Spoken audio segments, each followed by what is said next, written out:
हमारा एक टॉपिक जो कि है वर्ण विचार। इसमें हमें वर्ण के बारे में पढ़ना है, समझना है कि वर्ण क्या होते हैं। ओके, कल हम लोगों ने जो समझा था, पढ़ा था, वो भाषा के बारे में पढ़ा था और आज हमारा जो टॉपिक है वो है वर्ण विचार के बारे में। तो आपने लास्ट क्लास में शायद पढ़ा ही होगा पहले भी कि हिंदी ग्रामर में वर्ण विचार के बारे में जो है वो सबसे फर्स्ट टॉपिक होता है हमारा, सबसे छोटा रूप होता है। जब हम अपनी हिंदी भाषा को सीखते हैं, पढ़ते हैं, किसी भी भाषा को सीखते हैं तो सबसे पहले हम उसके सूक्ष्म रूप यानी सबसे छोटे रूप के बारे में समझना स्टार्ट करते हैं, तब हम उसके बड़े रूप तक ऊपर जाते हैं। जब तक हम उसकी सबसे छोटी इकाई को नहीं समझेंगे, नहीं पढ़ेंगे, तब तक हमें अपनी पूरी भाषा का ज्ञान या नॉलेज नहीं होगा। ओके, तो सबसे पहले हमें वर्ण के बारे में समझना है कि वर्ण क्या है। ओके, डेफिनेशन पर हम आते हैं, वर्ण की परिभाषा। तो डेफिनेशन है, आइए समझते हैं। भाषा की वह छोटी से छोटी ध्वनि जिसके और टुकड़े ना किए जा सकें वर्ण कहलाती है। ठीक है, फिर से देखिए बात, भाषा की वह छोटी से छोटी ध्वनि जिसके और टुकड़े ना किए जा सके वर्ण कहलाती है। जैसे छोटा आ, का, चा, टा आदि, या हम कोई भी अदर वर्ड ले सकते हैं। तो क्या बता रहा है उसमें कि भाषा की सबसे छोटी इकाई या सबसे छोटी ध्वनि जिसके और छोटे टुकड़े नहीं किए जा सकते हैं या हम जिसको और छोटे रूप में नहीं बांट सकते हैं वो ही वर्ण कहलाती है। भाषा का जो सबसे छोटा रूप होता है, जहाँ से भाषा स्टार्ट होती है, वो वर्ण कहलाता है। ठीक है, जैसे कि हम छोटी क्लास से पढ़ना स्टार्ट करते हैं, जब नर्सरी से हमारी पढ़ाई स्टार्ट होती है, एलकेजी यूकेजी में हम स्टार्ट करते हैं पढ़ना, तो सबसे पहले हम क्या सीखते हैं? वर्णमाला सीखते हैं ना, जो कि वर्ण से स्टार्ट होती है, छोटा आ बड़ा, छोटी बड़ी, छोटा ऊ बड़ा ऊ। इस प्रकार से हम जो वर्ण सीखते हैं वो ही हमारी भाषा सीखने की सबसे पहली इकाई होती है ना। तो वो वर्ण हम अपनी हिंदी का जो सीखना स्टार्ट करते हैं भाषा, वो वर्ण से ही करते हैं। और वर्ण ही भाषा की सबसे छोटी इकाई होती है, यानी जब तक हमें वर्ण का ज्ञान नहीं होगा, नॉलेज नहीं होगी, तब तक हम उसके बड़े रूप को नहीं समझ सकते हैं। ठीक है, तो वर्ण भाषा की सबसे छोटी इकाई होती है और जिसको और छोटे टुकड़ों में नहीं बांटा जा सकता, क्योंकि वर्ण ही सबसे छोटा रूप होता है। क्या? वर्ण भाषा का सबसे छोटा रूप होता है। ओके, ये है हमारे वर्ण, कोई भी वर्ण ले सकते हैं हम इनके अलावा। ठीक है, तो ये हमारे वर्ण कहलाते हैं। डेफिनेशन हम आपको बता चुके हैं। अब ये भी है कि वर्ण के छोटे टुकड़े नहीं किए जा सकते हैं, लेकिन उन्हें जोड़कर उनसे नए शब्द बनाए जा सकते हैं। कैसे? वर्ण है सबसे छोटे होते हैं, इनको और छोटे रूप में हम इनको नहीं बांट सकते हैं, कि और छोटे टुकड़े नहीं कर सकते हैं या इनका और छोटे रूप में विभाजन नहीं कर सकते, क्योंकि यही सबसे छोटे होते हैं। सबसे स्टार्ट इन्हीं से होता है, हमारी भाषा का स्टार्ट जो रूप होता है इन्हीं से होता है, वर्णों से। फिर जब वर्णों को मिलाते हैं हम, उसके बाद हमारे शब्द बनते हैं। ठीक है, जैसे कि हम आपको बता दें थोड़ा सा, जैसे कि हम दो वर्णों को मिला देते हैं, जा और ला।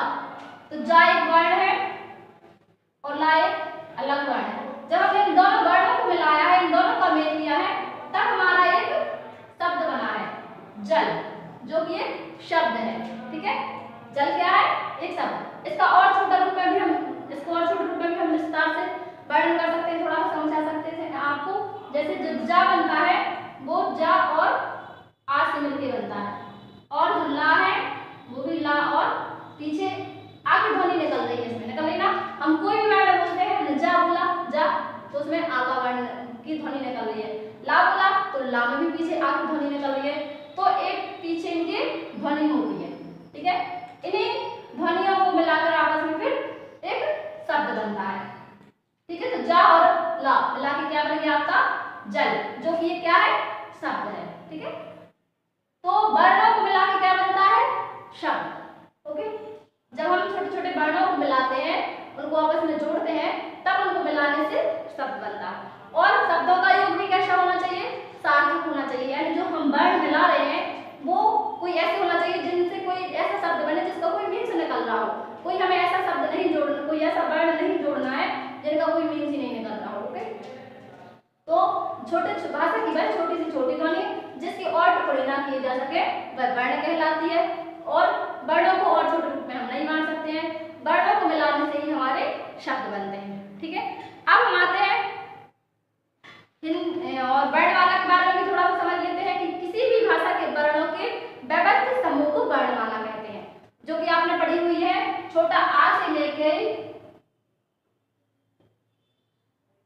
ज्ञातक जो वर्ण है वो क्या कहलाती है?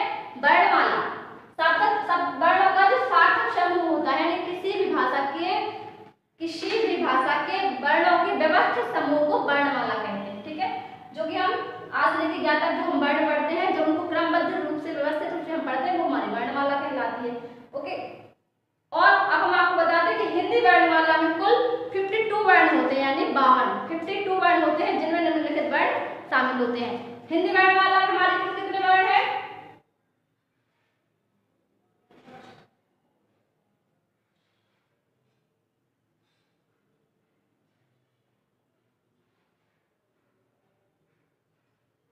52 वर्ण होते हैं। हमारी जो हिंदी वर्णमाला है उसमें टोटल 52 वर्ण होते हैं। ओके, अब हम आपको थोड़ा इसके बारे में बताएंगे कि इसमें कौन कौन से शब्द होते हैं, क्योंकि इसके आगे और क्या होता है, स्वर, व्यंजन या वर्णमाला का जो वर्ण है उनको और किन किन रूपों में विभाजित किया गया और बांटा गया है। ओके,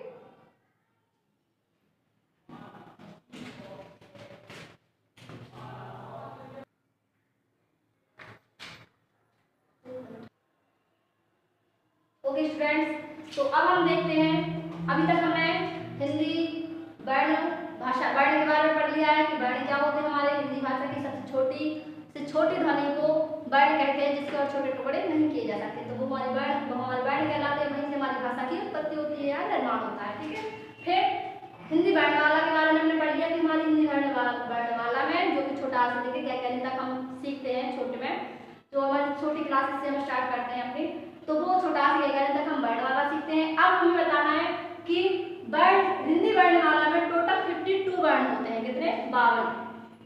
ठीक है, तो इन्हें हमारी हिंदी भाषा में किस प्रकार से बांटा गया है, किस प्रकार से इनका विभाजन किया गया है, इनको समझने के लिए इनका छोटे छोटे रूप में हमने इनको थोड़ा इस तरह से बांटा है कि जिससे कि हम आपको अच्छे से विस्तार से समझा सकें, जिससे कि आपको हर एक वर्ण के बारे में अच्छे से नॉलेज हो सके और आप उसको समझ सकें। अगर आप, और एक ऐसी चीज है कि अगर आपने इसको अच्छे से एक बार पढ़ लिया, समझ लिया और अपने माइंड में बैठा लिया, तो आप इस चीज को कभी भी नहीं भूलेंगे, क्योंकि ये हमारा बहुत ही इंपॉर्टेंट टॉपिक है, बहुत ही ज्यादा इंपॉर्टेंट टॉपिक होता है और ये हमेशा हमारे लिए पूछा जाता है। कभी भी किसी भी एग्जाम में आप देखेंगे तो इससे रिलेटेड क्वेश्चन ही बनते हैं और आते हैं, जो कि बहुत ही हिंदी ग्रामर का बहुत ही मेन और बिल्कुल मोस्ट इंपॉर्टेंट टॉपिक होता है, जो अगर हम एक बार सीख लें तो हमारे लिए हमेशा ही यूजफुल होता है। हम इसको कभी भी, हमारे लिए नहीं है कि हम इसको बात ऐसे हल्के में ही टाल दें, इसलिए हमें इसको बहुत अच्छे से ही पढ़ना समझना है। ठीक है, तो सबसे पहले हिंदी भाषा में हिंदी जो वर्ण हिंदी भाषा है हमारी, उसमें 2 प्रकार के वर्ण होते हैं, जो कि आपने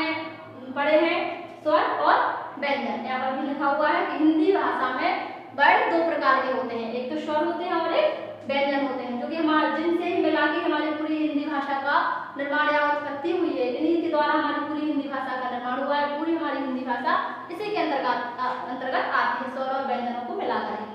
ठीक है, और एक और हिंदी भाषा का एक और ग्रुप होता है जिसको हम अयोगवाद बोलते हैं, इसके अंतर्गत ये वर्ण आते हैं। सबसे पहले हम स्वर के बारे में पढ़ते हैं, तो स्वर कितने होते हैं?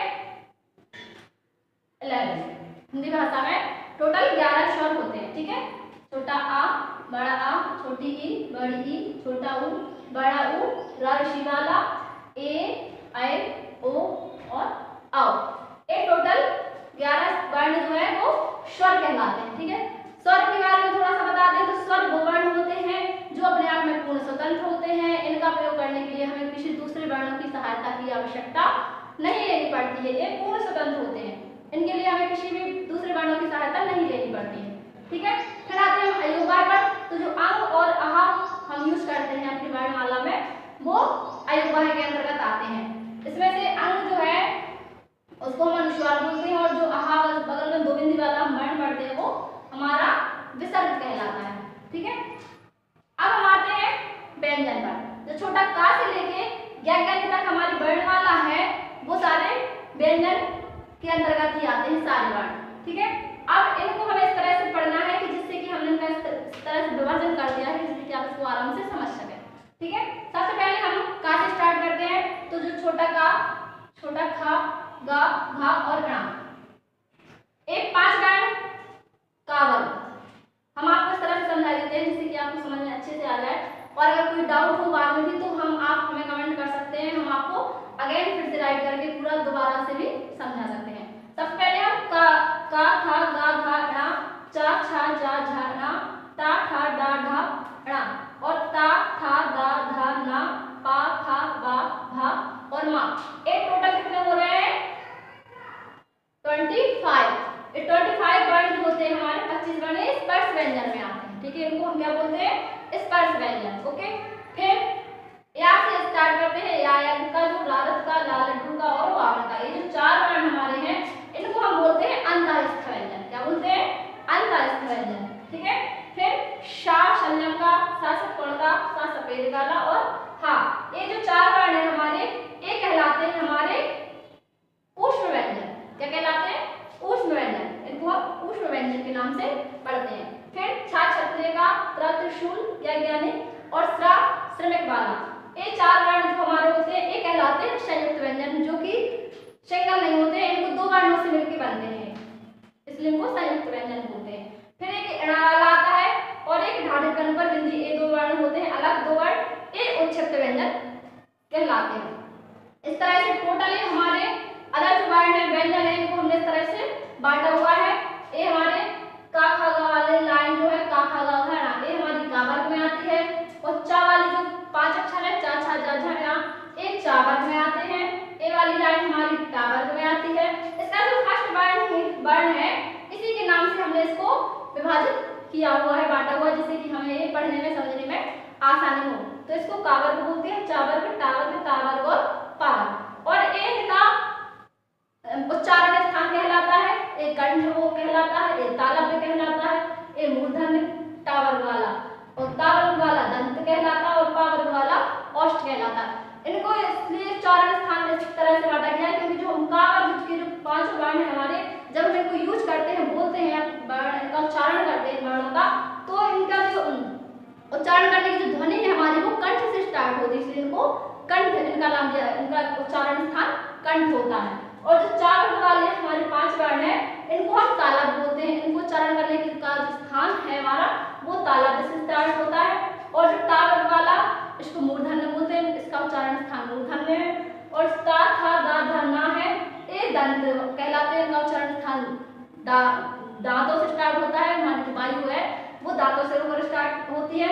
और पा फा बा भा मा, ये हमारे ओष्ठ वाले हैं, जब हम इनका यूज करते हैं तो हम अपने ओठों का यूज करते हैं, तो ये पावर को ओष्ठ कहलाता है। बाकी या रा लावा अंतःस्थ व्यंजन कहलाते हैं। इनका अपना अच्छे से, इन वर्णों को अच्छे से समझ लें और इनका जो क्या बोलते हैं, कौन से अक्षर कहलाते हैं, इस तरह से इनको ये लर्न कर लें आप, और इनका उच्चारण स्थान भी आप लर्न कर लें। इनको बोलते हैं स्पर्श व्यंजन, 25 होते हैं, 4 ए होते हैं, अंतःस्थ व्यंजन 4 ऊष्म व्यंजन होते हैं, 4 संयुक्त व्यंजन होते हैं, और उत्क्षिप्त वर्ण कहलाते हैं। ओके, बाकी जो स्वर है वो 11 होते हैं, ऊपर लिखे हुए आपको दिखाई दे रहा होगा, आप इनको अच्छे से समझ लें, पढ़ लें। और अयोग्य अंग और इनको हम अयोग्य बोलते हैं। ठीक है, तो ये हमारी हिंदी वर्णमाला में स्वर और व्यंजन इस तरह से सारे वर्णों को विभाजित किया गया है, जिससे कि हम इनको अच्छे से समझ सकें, पढ़ सकें और हमें आराम अच्छे से लर्न भी हो सके। हम और ये एक ऐसी चीज़ है, हमने आपको पहले बता दिया है कि अगर आप इस चीज़ को बहुत अच्छे से समझ लें, पढ़ लें, तो आपके लिए हमेशा यूजफुल रहेगी। आप इसको कभी भी ना भूलें क्योंकि बहुत मोस्ट इंपॉर्टेंट चीज़ होती है। ओके, हमेशा यूजफुल रहेगी आपके लिए एग्जाम के लिए।